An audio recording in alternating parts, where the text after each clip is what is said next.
Hello guys, so today I'm going to be filming a video that I never filmed on my channel before, and I saw some YouTubers do it before but in a kind of different way, and it's going to be, as you probably already saw by the title, 16 things I've learned in 2016.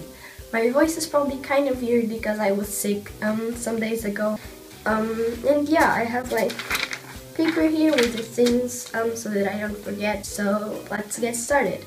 The first thing is don't stress with little things, because if you're stressed, it's only going to be worse. You know, if it's a test or I don't know, a presentation or a speech you need to do in front of your class, a exam that you didn't study a lot for, the more you stress,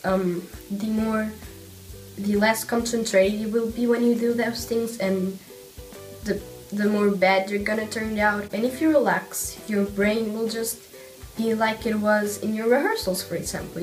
It feels like it's kind of like your brain opens if you're not stressed, you know? It's actually much easier to like not stress yourself than you probably think it is. And the second thing I've learned is that it's okay to avoid nostalgia, because I'm one of those persons that when I think of, like, for example, this year, if I started thinking about 2016 as like a year, I'm probably going to be like, oh my god, it passed so quick and blah blah blah.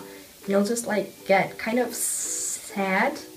It would be like a problem. And a lot of times when I have problems, I like force myself to think about my problems because so that I can solve them. But nostalgia isn't something that I can't really fix, and so I've learned to like avoid that. And the third thing I've learned is that as long as nothing really bad is happening in your life, then you should be happy and you should enjoy the little things, and you should enjoy every good thing that happens to you, even if it's like if your mom buys fresh bread or you like how your room is decorated. Sometimes we just take those little things for granted, and we shouldn't, because they're still there.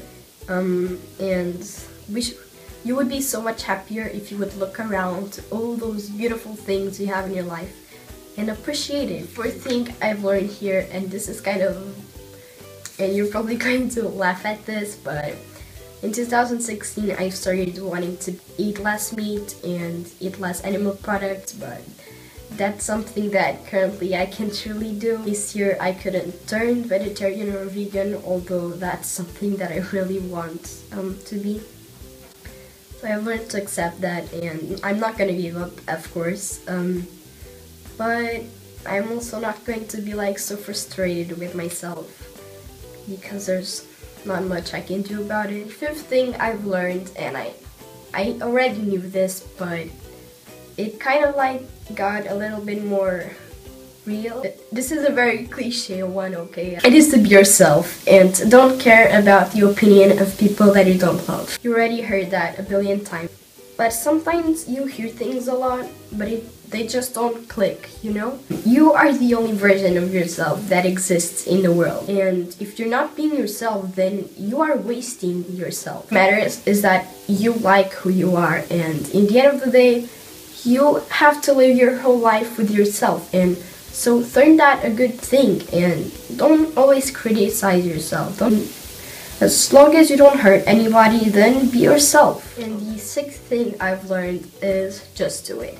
I think I've said this in like 2 videos, and this is like my quote for productivity. The most hard thing is to think about doing it. Don't think too much and like doing the homework or studying, or getting out of your bed and doing something, and make things happen, like summer plans.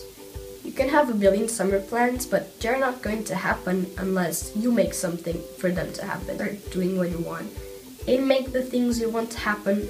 And the seventh thing is to find a solution and believe that there is a solution, because sometimes you can be like stuck in something and you think you can't, or you can't do it, or there's just nothing you can do about it, but probably there is something. Don't give up. If you really want something, there's probably a way that you can make that thing happen. Last week, there's something that it has been on my head for a lot of time, and I'm not gonna say what it is. I decided to talk about it with the teacher, and she told me something, and of course that solution for that problem I had, it's going to give me like a lot more of work than if I would just give up.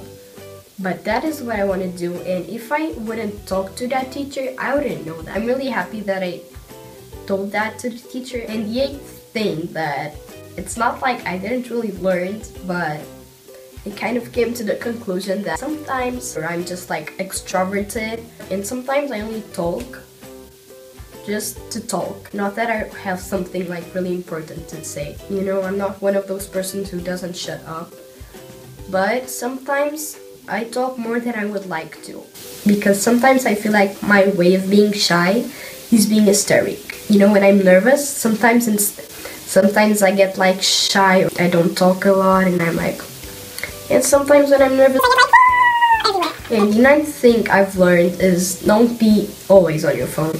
And I wasn't never a person that was like addicted to my phone. For example, when I wake up, I don't go to social media. I don't even sleep with my phone in the bedroom. Especially like on Instagram or on Twitter or on Snapchat, we lose so many time seeing what other people put on social media. And like with YouTube, I like spending time with YouTube because I learn. But sometimes like with Instagram or Twitter or Snapchat, I just see things of people that I didn't need to see. Phones are good and you can learn a lot of things, but you don't need to be always checking social media, you know? You don't need to spend your school breaks being on your phone instead of like communicating, you know? There's a real life out there. The 10th thing I've learned is to don't think too much, because sometimes I can be a really overthinker and that stresses me out. And the 11th thing is to focus on the good things. And I already said this in like previous points. Sometimes they're like little things that are annoying. Don't focus on those little annoying things. Focus on the big good things, because you probably have a lot of those in your life. And the 12th thing is to journal. First, it's not just writing. You can like draw, make collages, write lyrics of music, put pictures, and journaling just makes me figure out my thoughts a lot better. I don't like journal every single day, but I have a journal, and whenever I feel like I want to, I just go there.